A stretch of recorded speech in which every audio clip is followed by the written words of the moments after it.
This is my grandmother's cuckoo clock that she gave me. I finally got her restored by having some new chains put in.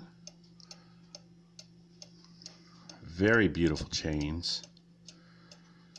See, there they is. It is almost half past the hour. So I'm going to go ahead and get a close-up of the cuckoo bird.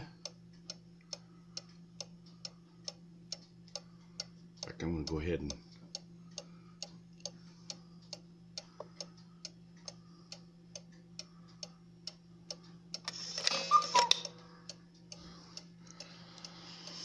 very beautiful design. She got this when she visited us while we were living in Germany. Love the flower details on here. Beautiful pendulum.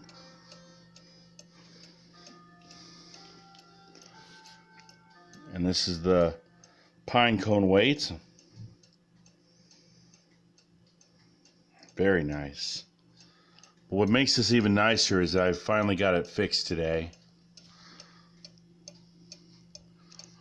Here's a little far out angle of it here. There's the pendulum. It's a little chalet design clock. And I'm very proud of this clock, and I'm very glad Grandma gave it to me. She wanted me to have it, and I'm forever blessed. But I just wanted to show this to you all. I'm going to post it, and you can write or comment about it on my channel on YouTube. And until then, you all have a blessed day.